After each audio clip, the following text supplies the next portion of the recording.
الہ الا اللہ، اللہ تعالیٰ اپنے نبی حضرت محمد صلی اللہ علیہ وسلم سے کہتے ہیں کہ تو سیکھ، تو سمجھ، تو جان کہ اللہ کے سوا کوئی معبود نہیں۔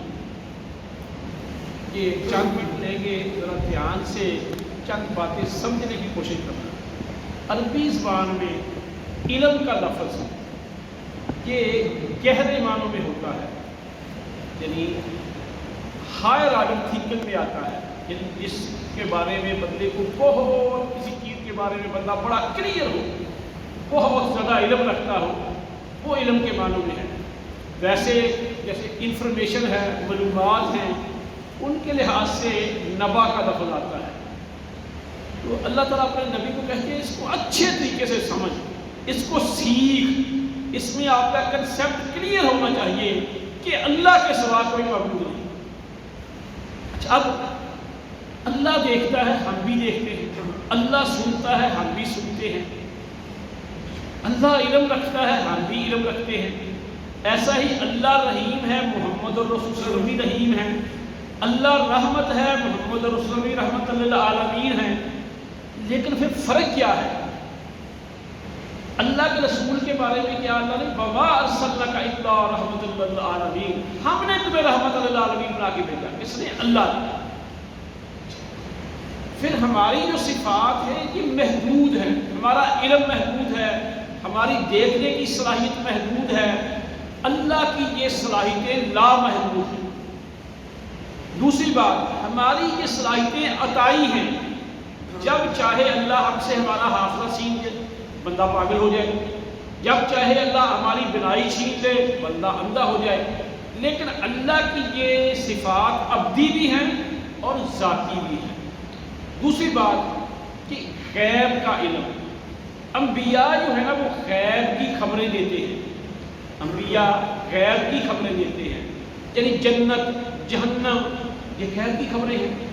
اور خود محمد الرسول صلی اللہ علیہ وسلم جب مکے سے مدینے ہجرت کر کے آ رہے تھے، سراقہ عربی اپنا پیچھا کر رہا تھا، تو وہ لالچ میں تھا، جب آپ کے قریب آیا اس کا گھوڑا زمین میں دھنس گیا۔ تو آپ صلی اللہ علیہ وسلم سے کیا کہا کہ اے سراقہ، میں تیرے ہاتھوں میں شہنشاہ ایران کے کنگن دیکھتا ہوں۔ اب آپ نے ایک ایسی بات کہی، آپ صلی اللہ علیہ وسلم دنیا سے چلے گئے، ابو بکر صدیق چلے گئے، عمر بن خطاب کی حکومت میں ایران فتح ہوا، اس وقت شہنشاہ ایران کے کنگن آئے، سراقہ عربی اس وقت تک زندہ رہے، ان کے ہاتھوں میں یہ کنگن پہنائے گئے۔ تو یہ پریڈکشن، یہ پیشین گوئی محمد الرسول صلی اللہ علیہ وسلم کی سچ ثابت ہوئی۔ یہ اسلام کی صداقت کے اوپر بھی اور اللہ کے رسول کی صداقت کے اوپر بھی بہت بڑی دلیل ہے۔ لیکن آپ نے یہ جو پیشین گوئی کی ہے، کیسے کی؟ کہ نبی کا اللہ کے ساتھ ہارٹ لائن کے ذریعے، وحی کے ذریعے ہر وقت رابطہ ہوتا ہے۔ دوسرا، نبی کا خواب بھی وحی ہوتا ہے، جیسے ابراہیم علیہ السلام کو خواب آئی کہ بیٹے کو ذبح کر، تو وہ چل پڑے۔ اب ابراہیم ہمیں خواب آئے تو اس پہ عمل کرنا یا وہ صحیح نہیں۔ انبیاء کا خواب بھی وحی ہوتا ہے۔ القا، بات دل میں ڈالنا، تو انبیاء کے دل میں اللہ تعالیٰ بات ڈال بھی دیتے ہیں۔ کون ڈالتا ہے؟ اللہ۔ وحی کون کرتا ہے؟ اللہ۔ یہ ساری چیزیں کس کی طرف سے ہیں؟ اللہ کی طرف سے ہیں۔ تو اللہ کو کون بتاتا ہے؟ یعنی یہ قرآن نازل کیا کس نے؟ اللہ نے۔ جبریل علیہ السلام کے ذریعے کس پہ؟ محمد صلی اللہ علیہ وسلم پہ۔ اللہ کو قرآن کس نے بتایا؟ اللہ کا یہ کلام ہے، اللہ کی یہ صفت ذاتی ہے۔ محمد الرسول صلی اللہ علیہ وسلم کو یہ چیزیں عطا ہوئی، تو اس لیے سادہ الفاظ میں اسباب کے بغیر، وسائل کے بغیر علم جاننا، مدد کرنا، یہ اللہ کا خاصہ ہے۔ دوبارہ پھر سنیں، اسباب کے بغیر، وسائل کے بغیر علم جاننا اور مدد کرنا اللہ کا خاصہ ہے۔ اسباب کے تحت ہم سیکھ بھی سکتے ہیں، جان بھی سکتے ہیں اور مدد بھی کر سکتے ہیں۔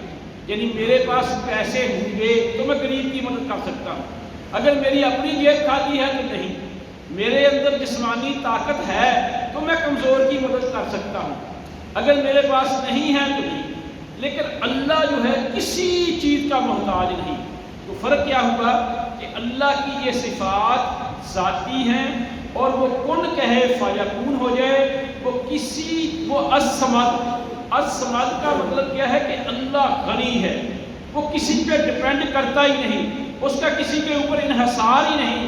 دیکھیں ہمارے کتنے چہرے ہیں، ہماری آنکھیں مختلف ہیں، لیکن یہ ماڈل بنانے میں اللہ کی کسی نے مدد کی ہے؟ اسی لیے اللہ نے سادہ لفظ کہی کہ معبود کون ہے؟ جو خالق۔ سورہ فرقان کی آیا ہے، اللہ تعالیٰ کہتے ہیں کہ یہ لوگ جن کو اللہ کے سوا پکارتے ہیں انہوں نے تو کوئی چیز پیدا ہی نہیں کی۔ لا یخلقون شیئا وهم یخلقون، وہ تو کچھ پیدا کر ہی نہیں سکتے بلکہ خود پیدا کیے گئے ہیں، بلکہ وہ تو اپنی زندگی اور موت کا بھی اختیار نہیں رکھتے۔ تو اس لیے ایک تو یہ صفت ہے کہ خالق، معبود کون ہے؟ جو خالق ہو۔ اچھا پھر اب سادہ لفظوں میں اور آگے، جتنے سیب ہیں، انگور ہیں، تربوز ہے، خربوزہ ہے، چند دنوں میں آڑو آ جائے گا، ان کے رنگ مختلف ہیں، ان کو پینٹ کرنے میں کسی کمپنی نے اللہ کی مدد کی؟ ان کے ٹیسٹ مختلف ہیں، یعنی ساری چیزیں ہی میٹھی ہیں لیکن مٹھاس کا ذائقہ مختلف ہے۔ تو کسی نے پھر تینوں جو جن تھیلیوں میں پیک ہوتا ہے، بریک بریک ہوتی ہے، ان میں پیکنگ کے اندر اللہ کی کسی نے مدد کی ہو؟ ہم لوگ جو ہیں ہر معاملے میں محتاج ہوتے ہیں۔ مثلا جنگ بدر میں صحابہ کرام اللہ کے رسول نکلے تو کیا اللہ کی مدد کے محتاج تھے؟ اللہ نے فرشتے نازل کیے، اللہ نے مدد بھیجی تو پھر وہ غلبہ حاصل ہوا۔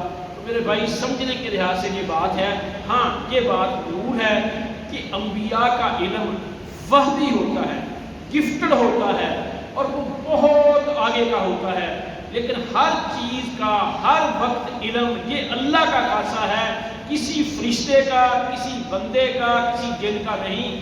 جیسا کہ سلیمان علیہ السلام جب محل بنا رہے تھے فوت ہو گئے، جنوں کو بعد کو پتہ چلا، کہتے نہیں اللہ نے آدم علیہ السلام کو نام سکھا دیے، فرشتوں سے کہا انبئونی باسماء ہؤلاء ان کنتم صادقین، ان کے نام بتاؤ۔ کہا لا علم لنا، یا اللہ ہمیں کوئی علم نہیں، ہمیں تو اتنا ہی علم ہے جتنا تو نے ہمیں دیا ہے۔ یعنی ہر چیز کا ہر وقت علم فرشتوں کو بھی نہیں۔ ایسے ہی یعقوب علیہ السلام، یوسف علیہ السلام کے والد تھے، قریب ہی رہے، وہ اتنا عرصہ پریشان رہے، انہیں نہیں پتہ چلا۔ محمد الرسول صلی اللہ علیہ وسلم کے 70 قاری وہ لوگ لے گئے کہ ہم مسلمان ہوئے ہیں، بعد میں انہوں نے ان کو شہید کر دیا، آپ ان کے لیے بد دعائیں کرتے رہے، لیکن اگر آپ کو پہلے علم بتا بھیجتے نا، یعنی جب اللہ نے علم دیا آپ نے بہت ساری باتیں پہلے بتا دی۔ اور قاضی سلیمان رسول پوری نے رحمت للعالمین کے اندر ایک پہلا چیپٹر باندھا ہے کہ محمد الرسول نے جو کشید گوئیاں کی ہیں بہت ساری ہیں اور سب کی سب سچ ثابت ہوئی ہیں۔ اللہ سے دعا ہے کہ اللہ مجھے اور آپ کو قرآن و حدیث کو سمجھنے، اس پہ عمل کرنے، اس کو آگے پھیلانے کی توفیق عطا فرمائے۔ اور جیسا کہ اللہ نے اپنے نبی کو کہا فعلم، تو سیکھ، تو سمجھ، مجھے اور آپ کو بھی دین سیکھنے، دین سمجھنے، اپنے عقائد کی اصلاح کرنے کی توفیق عطا فرمائے۔ وما علینا الا البلاغ المبین۔ دعا کریں کہ اللہ